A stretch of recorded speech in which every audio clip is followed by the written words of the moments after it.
আমি আছি প্রশান্ত ব্যানার্জির সাথে। প্রশান্তদার সাথে আজকে আলোচনা করব ইস্ট বেঙ্গলের যে পারফরমেন্সটা আশাপ্রদ হলো না, যদিও প্রায় গত 5 বছরের সেরা দল করেছিল। আনোয়ারকে নিল, জিকসান সিং ছিল, মহেশ, নন্দকুমার, এরা কিন্তু জাতীয় ক্যাম্পেও তো এপ্রিল মাসে ডাক পেয়েছিল। বেশ কিছু প্লেয়ার ছিল, নুঙ্গা ছিল স্টপারে। তারপরে ধালাল বেস্ট অ্যাসিস্ট, গতবারের সেরা অ্যাসিস্ট যিনি করেছেন তাকে নিয়েছিল। এবং গ্রিক স্ট্রাইকার দিমিত্রিয়স দিয়ামন্তটাকাস, তিনি কিন্তু একেবারেই ফ্লপ করলেন। সবচেয়ে আশ্চর্যের ব্যাপার বোধহয় গ্রিক স্ট্রাইকারটির ফ্লপ করা, সেটা আমি একটু পরে আসছি। কিন্তু ওভারঅল দলটা মার খেলো, কিন্তু প্রিসিজন অনেক আগে শুরু হয়েছিল। কারণটা কি? মোহনবাগান বরঞ্চ 29শে জুলাই একটু লেট করেছিল। মলিনা বলেছিলেন আমার দলের প্লেয়াররা জাতীয় দলে আছে, 7-8টা প্লেয়ার, তাদের আমি 1 মাস রেস্ট দেবো, তারপরে আমি নামবো। ইস্টবেঙ্গলেও 4 জন প্লেয়ার ছিল। ইস্টবেঙ্গল আবার দ্রুত অনুশীলনটা শুরু করেছিল। দিনের শেষে দেখা যাচ্ছে যে লেটে প্র্যাকটিস শুরু করার সিদ্ধান্তটা কি বড় ফ্যাক্টর হলো, এবং দ্রুত ঠিকমতো রেস্ট পেল না ছেলেরা, সেই জন্যই কি প্রিসিজনটা এবং চোট আঘাত দেখা যাচ্ছে ইস্টবেঙ্গল ক্লাবে? আসলে তা নয়, আসলে ইস্টবেঙ্গল টিমে যেটা মনে হয় স্ট্রাইকিং লাইনটা একদম কমজোরি হয়ে গেছিল। গতবার যে ওই ক্লিন্টন এত গোল করেছিল, সে এবার সুপার ফ্লপ হয়ে গেছে। হ্যাঁ, ক্লেটন একটা গোলও পায়নি, এবার সুপার ফ্লপ হয়ে গেছে। এবং এবার ওই গ্রিকের যে প্লেয়ারটাকে নিয়ে এলো গ্রিস থেকে, সেও কিন্তু ফ্লপ করে গেল। ফলে স্ট্রাইকার বলতে ইস্টবেঙ্গলে একদম জিরো হয়ে গেছে। একটা টিমের এই যে ধারাবাহিকতা একটা থাকা, স্ট্রাইকারের যে স্ট্রাইকিং পাওয়ারটা দরকার, গোল করতে হবে তো। একটা ম্যাচ যদি তুমি জিততে না পারো, তাহলে তোমার 3 পয়েন্ট আসবে কোত্থেকে? ইস্টবেঙ্গলের টিমের সমস্যাটা ওই ফরওয়ার্ড লাইন একদম ডুবিয়ে দিয়েছে। 2 নম্বর যেটা, সেটা হচ্ছে ইস্টবেঙ্গলের এমন এমন গোল খেয়েছে যেটা ভাবনার বাইরে। মানে একেবারে সিলি মিস্টেক স্টপারের গোল খেয়েছে। ফলে 3 যেটা, সেটা হচ্ছে ইস্টবেঙ্গল মাঝ সিজনেই কোচ সরে গেল, আবার একটা নতুন কোচ এলো, তাকেও তো একটু সময় দিতে হয়। যাই হোক, সে সময় অল্পের মধ্যেই যতটা পেরেছে চেষ্টা করেছে। 4 নম্বর যেটা, সেটা নন্দকুমার গোড়ায় যেরকম খেলছিল গতবারে, যে খেলেছিল, এবারে কিন্তু সেই অর্থে সেইভাবে দেখতে পাওয়া যায়নি।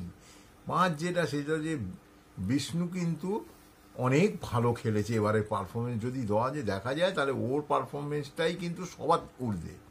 ও ফরওয়ার্ড লাইনে কিন্তু অনেক চেষ্টা করেছে, অনেকগুলো ম্যাচ ও বার করে দিয়েছে। কিন্তু সমস্যা যেটা হয়েছে, সেটা হচ্ছে হাফ লাইনের একটা সমস্যা ছিল, সেই সমস্যাটা রয়েছে। আর যেটা সমস্যা মারাত্মক, সেটা হচ্ছে ইনজুরি। এমন এই যে মাগি তালাল প্লেয়ারটা ইনজুরি হয়ে চলে গেল, এটা একটা বিরাট সেটব্যাক হয়ে গেল।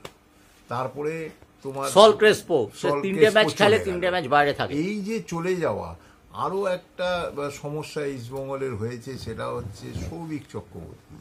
আমি কেন বলছি ওর কথা, প্লেয়ারটা থেকেই কিন্তু কাট খেয়েছে।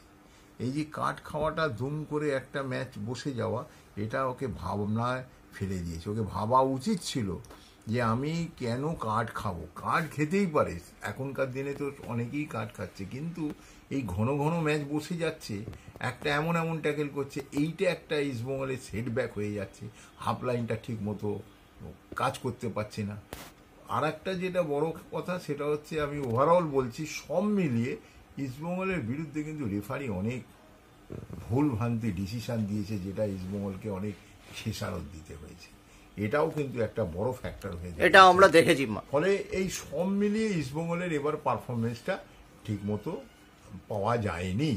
ফলে এই জায়গাটা কোচেরও কিছু করার ছিল না, কারণ উনি এসছেন সেকেন্ড হাফে, মানে শেষের দিকে এসছে। যাই হোক, তবু বলবো মন্দের ভালো যে অন্তত কিছু ম্যাচ তো জিতে একটা একটাই মন্দের ভালো বলতে পারো, যে ইন্ডিয়ান সুপার লিগে সবচেয়ে বেশি পয়েন্ট এবার অর্জন করেছে। এবার এইটাই প্রথম 6টা ম্যাচ হেরে যাওয়ার পরেও এইটা একটা ভালো দিক। কিন্তু ইস্টবেঙ্গলকে এবারে যাই বলি না কেন, ফরওয়ার্ড লাইন নিয়ে চিন্তা করা উচিত, হাফ লাইন নিয়ে চিন্তা করা আছে, আর ডিফেন্স, 3টে পজিশনে কিন্তু এবার ভেবে চিনতে প্লেয়ার নেওয়া উচিত। কাকে নেওয়া উচিত, কাকে নিলে ভালো হবে, এগুলো। আনোয়ারকে নিয়েছিল, কিন্তু সেও ইনজুরি হয়ে গেল। বলে এইগুলো একটা খুব বড় ইনজুরি, তো যে কোনো প্লেয়ারের হতেই পারে, এটা তো আর বলে আসে না। কিন্তু সেটা হচ্ছে বড় আকারের ইনজুরি হয়ে একেবারে চলে গেল। এইটা তো একটা ইস্টবেঙ্গলকে সেটব্যাক হয়ে গেল। মানিতালালটা চলে যাওয়াটা একটা বিশাল ক্ষতি হয়ে গেছে। এই হিজাজিও পরে চলে গেল ইনজুরি হয়ে। এই যে জায়গাগুলো, এগুলো ইস্টবেঙ্গল অনেকটা ক্ষতি করেছে। সাইড ব্যাকের প্রবলেমটা সাইড ব্যাকের প্রবলেম তো ছিলই, গোড়া থেকেই ছিল। ওইটাকে সেইভাবে মজবুত করার মতো আর সময় ছিল না, এটা ঠিকই। তবু বলবো যে আমি কোচ কিন্তু অস্কার ব্রুজো অনেকটা চেষ্টা করেছে টিমটাকে একটা জায়গায় বাঁধন রেখে তবু একটা ভালো করার কিছু তাগিদ তার মধ্যে কিন্তু দেখা গেছে। গোল রূপসু কাউন্সিল মোটামুটি ওই গোলকিপার, ওই বললাম তো, কোনো ম্যাচ ভালো খেলে, কোনো ম্যাচ আবার একটু ফ্লপ করে, এরকম মানে ধারাবাহিকতাটা একটু কম, যেটা বিশাল কেই দেখাচ্ছে। হ্যাঁ, বিশাল কেই। আমাদের হিজাজিও যেভাবে মিস্টেক করে গোল খাওয়ালো, এটাও একটা খারাপ দিক। ফলে এইগুলো আমরা দেখতে পেয়েছি, এমন ডিফেন্সের ভুল, যেই ভুলগুলোর খেসারত দিতে হয়েছে। এখন এর ডিফেন্স যদি গোল খেয়ে যায়, খেতেই পারে, কিন্তু ফরওয়ার্ড লাইন তো সেই জায়গায় উজ্জীবিত নিতে পারছে না। ফরওয়ার্ড লাইন একেবারে সুপার ফ্লপ হয়ে গেছে। তুমি একদম ঠিক বলেছো। ক্রেটনের ৫ম বছর, এবারই প্রথম ইন্ডিয়ান সুপার লিগে একটা গোল পায়নি। ৯৯টা ম্যাচ খেলা হয়ে গেছে তার। এমন একজন অভিজ্ঞ স্ট্রাইকার, সেই প্লেয়ারকে নিয়ে তুমি কি করে আশা করবে বলো তো? একটা গোল করতে হবে তো, স্ট্রাইকার খেলছো, তোমায় গোল করতে হবে। যেটা মোহনবাগান ক্লাবের স্ট্রাইকাররা কি গোল করে চলে যাচ্ছে, যেখান থেকে সেখান দিয়ে মেরে দিয়ে যাচ্ছে, 5 থেকে হাফ লাইন গোল করে যাচ্ছে। আমাদের গোল করার সংখ্যাটা কমে গেছে, লোক সংখ্যাটা কমে গেছে একদম। এবং ম্যাকল্যারেন কিন্তু টুর্নামেন্টের আসল সময় ছন্দে ফিরে শেষ দুটো ম্যাচে 4টে গোল করে গেছে। ফলে গোল করার ইস্টবেঙ্গলের লোক কম, যার জন্য এইবারে এই রেজাল্টটা এই জায়গায় দাঁড়িয়ে আছে।